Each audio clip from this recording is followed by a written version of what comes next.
पहली बात तो यह है, उनका हिंदी को विरोध है, हमारा हिंदी को विरोध नहीं है। इस देश की किसी भी भाषा को हमारा विरोध नहीं है। तो इस संदर्भ में जो निर्णय हुआ था, उन्हीं के कार्यकाल में कमेटी बनी थी, उस कमेटी में उनके उपनेता भी थे, उसी कमेटी ने निर्णय लिया था। तो ये पलटी लेना, पलट जाना, ये उनकी आदत है, वो हमेशा पलटते रहते हैं। यानी पलटू राम, ये नाम उनके लिए बहुत सही है। तो ये पलटू राम वाली काम का उन्होंने कार्रवाई की है। हिंदी विरोधी उद्धव ठाकरे को मुख्यमंत्री देवेंद्र फडणवीस का करारा जवाब। मुख्यमंत्री फडणवीस बोले, उद्धव ठाकरे के लिए पलटू राम ही सही नाम है। तेलंगाना के फायर ब्रांड नेता टी राजा सिंह ने बीजेपी से दिया इस्तीफा।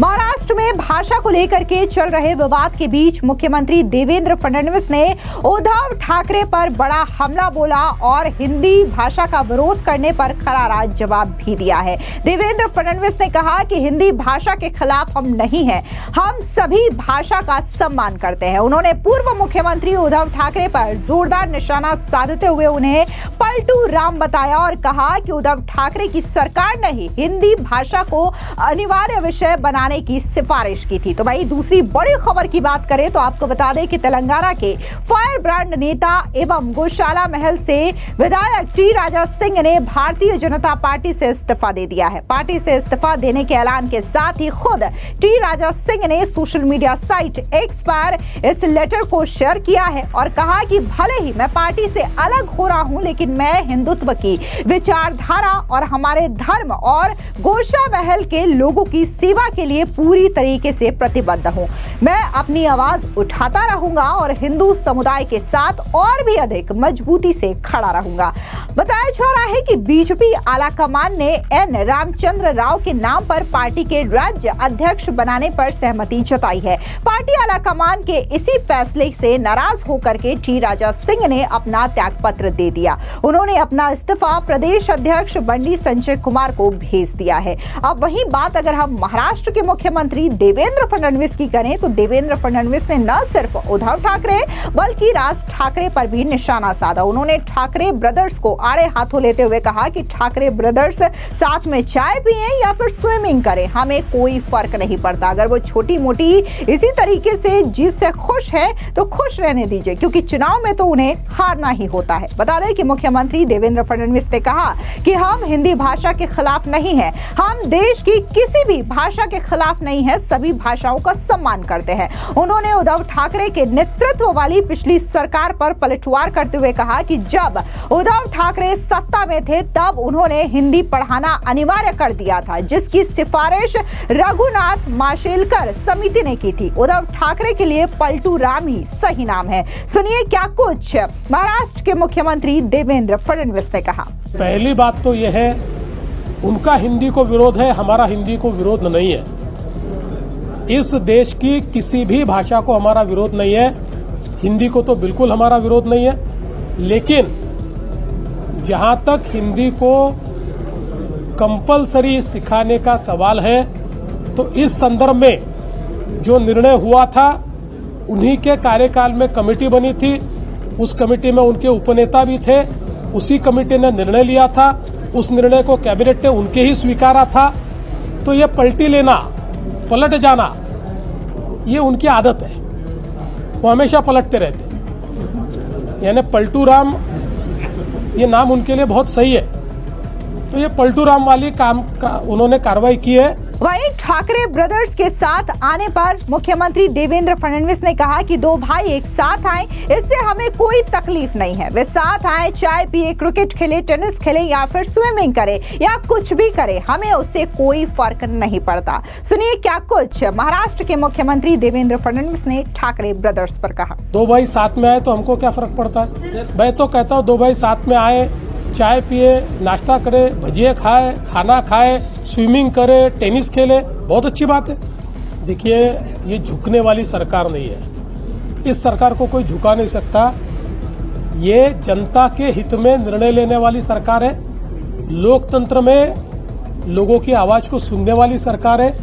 इसलिए जब कई लोगों ने इस पर संदेह व्यक्त किया कि ये जो निर्णय है ये निर्णय विद्यार्थियों के हित का है या नहीं है, तो हमने एक कमेटी तैयार की है।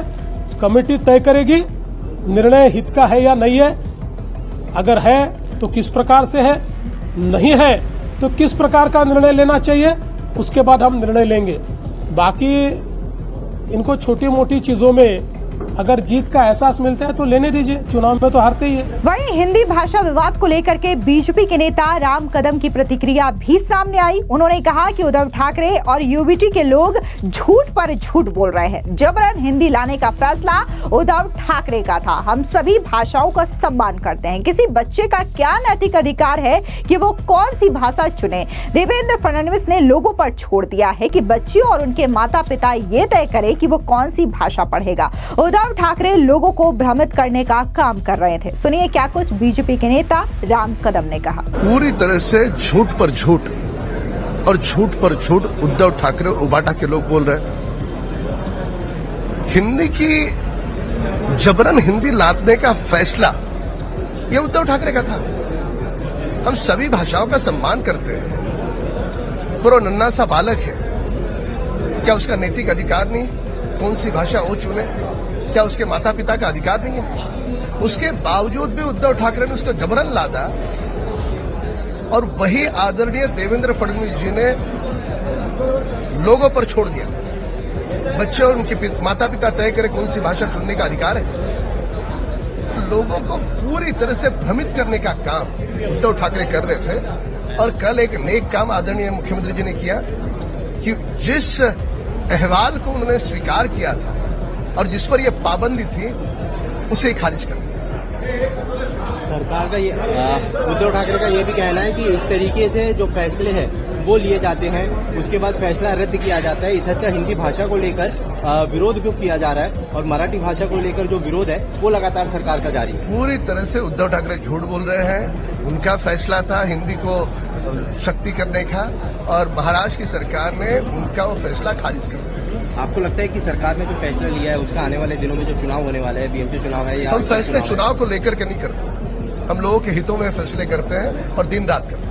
दरअसल आपको बता दें कि महाराष्ट्र सरकार ने रविवार को राज्य के स्कूलों में कक्षा 1 से हिंदी भाषा को शामिल करने के खिलाफ बढ़ते विरोध के बीच त्रिभाषा नीति पर जारी सरकारी आदेश को रद्द कर दिया है। मुख्यमंत्री देवेंद्र फडणवीस ने इस मुद्दे पर आगे की राह सुझाने और नीति के कार्यान्वयन के लिए शिक्षाविद नरेश जाधव की अध्यक्षता में एक नई समिति के गठन की घोषणा की है। ये घोषणा राज्य विधानमंडल के मानसून सत्र के पूर्व संध्या पर की गई है। दरअसल देवेंद्र फडणवीस की सरकार ने 16 अप्रैल को एक सरकारी आदेश जारी किया था, जिसमें अंग्रेजी और मराठी माध्यम के स्कूलों में कक्षा 1 से 5 के छात्रों के लिए हिंदी को तीसरी अनिवार्य भाषा बनाया था।